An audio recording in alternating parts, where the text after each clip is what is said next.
PSX recent updates में most importantly IMF programme की approval के बाद स्टॉक मार्केट ने कुछ अनएक्सपेक्टेड रिजल्ट्स दिए हैं और नेगेटिव टेरिटरी में क्लोज हुई, जबकि पहले ये एक्सपेक्ट किया जा रहा था कि क्लोजिंग पॉजिटिव रहेगी।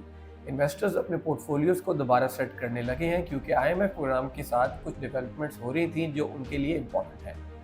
फाइनेंशियल टाइम्स स्टॉक एक्सचेंज की रीबैलेंसिंग भी चल रही थी, जो मार्केट में लिक्विडिटी और वोलेटिलिटी दोनों पर असर डाल रही है।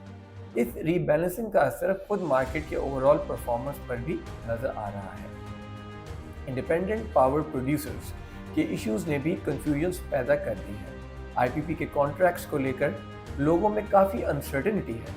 रिपोर्ट्स के मुताबिक ये कॉन्ट्रैक्ट्स IPPs के लिए अच्छे नहीं हैं क्योंकि उन्हें गवर्नमेंट प्रेशर की वजह से इन पर अग्री करना पड़ रहा है। इस वजह से मार्केट पार्टिसिपेंट्स इन कॉन्ट्रैक्ट्स के टर्म्स को लेकर कंसर्न है और ये देखना होगा कि IPPs इन चैलेंजेस का कैसे सामना करते हैं। अगर गवर्नमेंट ने कुछ IPPs को ऑपरेशंस बंद करने का कह दिया तो ये सिचुएशन और भी सीरियस हो सकती है। इंटरनेशनल ऑयल प्राइसेस अब नीचे आ रहे हैं, जो पाकिस्तान की इकॉनमी के लिए अच्छा है। ऑयल की प्राइसेस का कम होना इन्फ्लेशन और करेंसी स्टेबिलिटी पर असर डाल सकता है। इस वक्त ऑयल की प्राइसेस का नीचे जाना महंगाई को कंट्रोल करने में मददगार हो सकता है और इंटरेस्ट रेट कट की एक्सपेक्टेशन को बढ़ा सकता है। जब ऑयल प्राइसेस स्टेबल होते हैं तो ये कंज्यूमर स्पेंडिंग को भी इम्प्रूव कर सकता है, जो कि इकोनॉमी के लिए अच्छा सिग्नल है। मार्केट में लिक्विडिटी का फ्लो आगे भी मेंटेन रहने की चांसेस है क्योंकि कुछ इमीडिएट रिस्क कम हो रहे हैं, लेकिन इन्वेस्टर्स अपने पोर्टफोलियोज को अलग अलग सेक्टर्स और स्टॉक्स में शिफ्ट करते रहेंगे।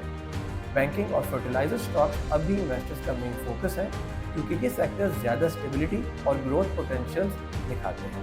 बैंकिंग सेक्टर के लिए अगर इंटरेस्ट रेट्स फॉल करते हैं तो लोन्स की डिमांड बढ़ सकती है, जो बैंक्स के लिए पॉजिटिव होता है।